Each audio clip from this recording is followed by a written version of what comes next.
So hello everyone and welcome back to Shubhnandu channel once again. आप सभी लोगों को, मेरी पूरी फैमिली को नवरात्रों की हार्दिक शुभकामनाएं। जय माता दी। जय माता दी। तो दोस्तों, आज की वीडियो हमारी बाकी सारी वीडियो से बहुत अलग होने वाली है, क्योंकि आज हम आपको बताने वाले हैं कि नवरात्रे क्यों मनाए जाते हैं, क्या रीजन है इनको मनाने का। ये सिर्फ 9 दिन ही क्यों चलते हैं, इनको हम 10, 11, 12 दिन क्यों नहीं चलाते, सिर्फ नवरात्रे 9 दिन के क्यों होते हैं। तो एक्चुअली बात ये है कि नवरात्रे होते हैं, दुर्गा माँ के 9 रूप होते हैं पहली बार, और इन 9 रूपों की इसमें पूजा होती है। हर एक दिन हर एक माता रानी को, जो दुर्गा माँ के जो 9 रूप हैं, हर दिन हर एक माँ के लिए डिवोट करते हैं हम।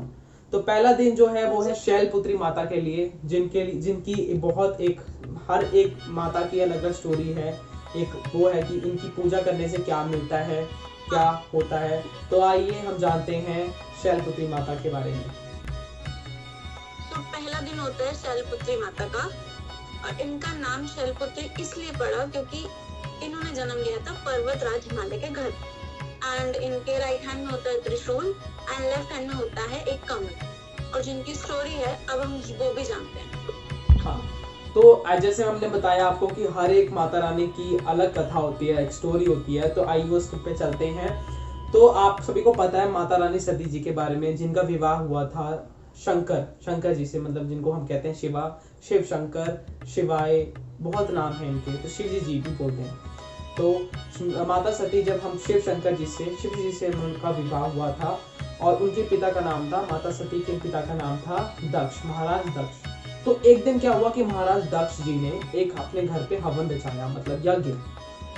वो यज्ञ बहुत बड़ा था, यज्ञ था, एंड उसमें बहुत सारे देव देवताओं को इनवाइट किया हुआ था।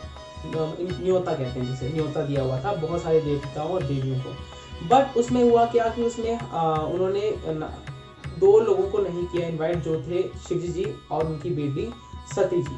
माता सती एंड शिव जी को इनवाइट नहीं किया हुआ था। तो जब नारायण जी जा रहे होते हैं यज्ञ में, तो वो सोचते हैं कि क्यों ना मैं माता रानी सती जी को एंड शिव जी को साथ लेकर चलूं यज्ञ में। तो जब वो पहुंचते हैं माता रानी सती जी के पास, उनको बताते हैं, तब जाके उनको पता चलता है माता सती जी को कि यज्ञ रचाया गया है उनके पिताजी के द्वारा, और हमें न्योता नहीं दिया, हमें इनवाइट नहीं किया गया है। तो सती जी को थोड़ा दुख होता है, एंड वो जाते हैं शिव जी के पास। एक्साइटमेंट भी होती है क्योंकि यार उनके घर पे यज्ञ है, तो उनको वो चाहते थे, उनकी इच्छा हो जाती है कि मुझे भी जाना है, मुझे अपने माता पिता से मिलना है, अपने भाई बहन से मिलना है। तो वो क्या करते हैं, वो अपने पति शंकर जी के पास जाते हैं, उनसे पूछते हैं कि क्या हम दोनों चल सकते हैं यज्ञ में। तो शंकर जी बोलते हैं, देखो हमें न्योता ना तो मिला नहीं, हमें इनवाइट तो किया नहीं है, और शायद वो हमसे नाराज हैं या कुछ हैं, तो हमें नहीं जाना चाहिए। वो उनको ये बोलते हैं, पर सती जी नहीं मानते उनकी बात। वो उस एक्साइटमेंट में बोलते रहते हैं कि मुझे जाना है, मुझे अपने माता पिता से मिलना है, उस यज्ञ में हिस्सा बनना है, उस यज्ञ का जो मेरे पिता ने वो किया, ऑर्गेनाइज किया। तो शिव जी उनसे ये बोलते हैं कि यार आपको जाना है, आप जा सकते हैं, क्योंकि वो बहुत प्यार करते हैं, मना तो करेंगे नहीं।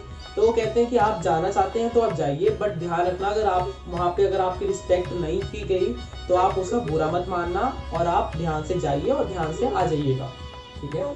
तो जब नारायण जी के साथ सती माँ जाते हैं, तो क्या होता है कि वो देखते हैं, वो फील करते हैं कि यार यहाँ पे मुझे कोई रिस्पेक्ट नहीं दे रहा। माता रानी सती सब फील करते हैं कि वहाँ यहाँ पर कोई हमें रिस्पेक्ट नहीं दे रहा है, कुछ कोई हम सिवाय उनकी माता जी, जो सती माता के माता थे ना, सिवाय उनको वहाँ पे कोई रिस्पेक्ट नहीं दे रहा था, उनसे अच्छे से बात नहीं कर रहा था। सती जी ने ये मतलब उन्होंने सहन कर लिया। बट जब उनको पता चला, उनको ये फील हुआ कि शिव जी के बारे में भी लोग गलत बोल रहे हैं, उनके बारे में लोग मतलब उनको रिस्पेक्ट नहीं कर रहे हैं, उनकी भी डिसरिस्पेक्ट कर रहे हैं। तो उन्होंने सोचा कि उन्होंने क्या किया, उन्होंने उस हवन जो यज्ञ था, उसमें हवन में कूद कर अपनी जान दे दी।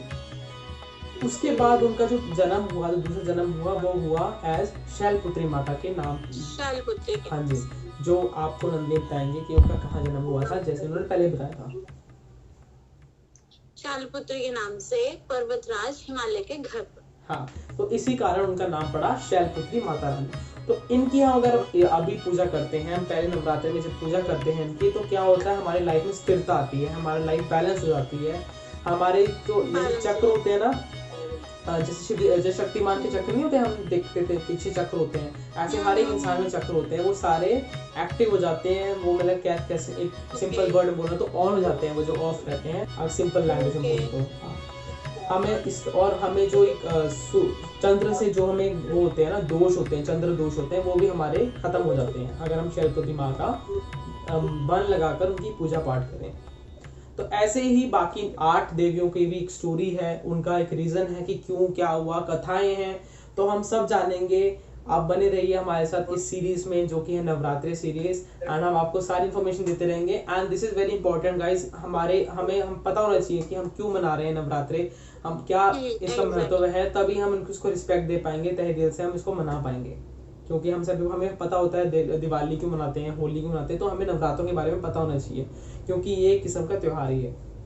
सो आप सब लोग मनाइए त्योहार अपने अपने घर पे, माता रानी के दर्शन करने जाइए, उनकी पूजा पाठ कीजिए, और ढेर सारा प्यार दीजिए अपने आइट साइड के लोगों को, और अपने माता पिता को भी ना भूलें। एंड यहाँ पे नंदनियों में लेते हैं सी ऑफ। Love you all.